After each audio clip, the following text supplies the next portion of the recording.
सीमास पुणेरी स्वाद मध्ये तुमचं सर्वांचं स्वागत आहे।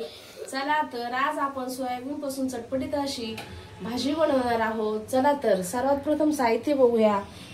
चवीनुसार मीठ, 1 चमचा जिरं, 1 चमचा हळद, 1 चमचा मोहरी, 2 मोठे चमचे घरगुती मसाला, 2 बारीक आकाराचे कांदे चॉप करून घेतले आहेत, 1 मोठ्या आकाराचा टोमॅटो चॉप केला आहे, थोडीशी कोथिंबीर घेतली आहे, 2 ते 3 हिरव्या मिरच्या बारीक चॉप करून घेतल्या आहेत, 5 ते 6 कढीपत्त्याचे पाने घेतले आहे, 7 ते 8 लसणाच्या पाकळ्या चॉप करून घेतल्या आहे आणि पाव किलो सोयाबीन 10 मिनिटं मी भिजायला घातली आहे।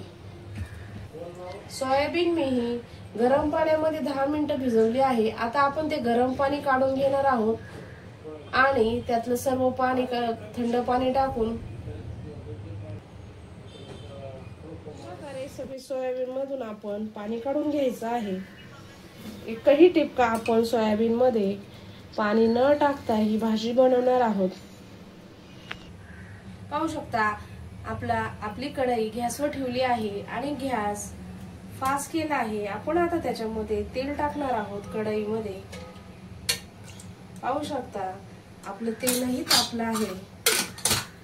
तेल तापल्यावर सर्वात प्रथम आपण 1 चमचा जिरं आणि 1 चमचा मोहरी याचा तडका देणार आहोत। टाकल्यावर थोडंसं परतून घ्यायचं आहे। त्यानंतर आपण जे हिरव्या मिरच्या कापल्या आहेत त्या त्याच्यामध्ये ऍड करणार आहोत आणि कढीपत्त्याची पानं आहेत ती टाकून अर्धा मिनिट आपण तेलामध्ये परतून घ्यायचं आहे। त्यानंतर जो लसूण चॉप केला आहे तो ऍड करून घ्यायचा आहे। तेलामध्ये परतून घ्यायचा आहे अर्धा मिनिट।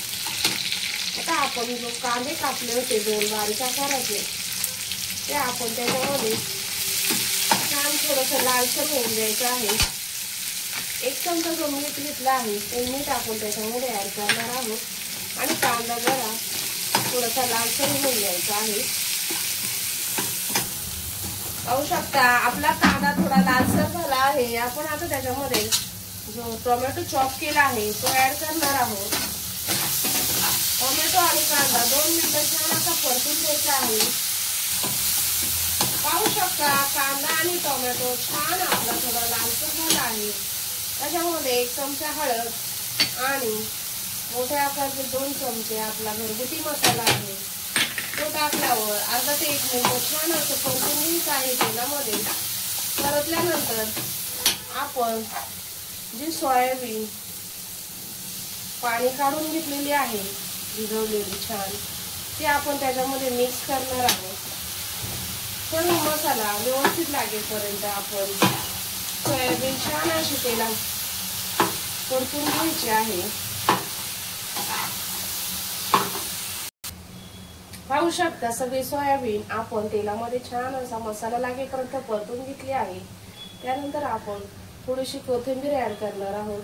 कोथिंबीर टाकल्यावर कोथिंबीर व्यवस्थित मिक्स करून घ्यायची आहे आणि आपण त्याच्यावरती 5 मिनिटं मंद आचेवर छान अशी शिजून द्यायची आहे। पाहू शकता 5 मिनिटं झाली आहेत। आता आपली सोयाबीनची भाजी अशी मस्त चमचमीत झाली आहे। चला आपण आता गॅस बंद करूया आणि भाजी काढून घेऊया। पाहू शकता आपली सोयाबीनची भाजी अशा प्रकारे केली आहे। ती आपण चपाती संग खाऊ शकता। जर माझा व्हिडिओ आवडला असेल तर व्हिडिओला लाईक करा, सबस्क्राईब करा, शेअर करा। धन्यवाद।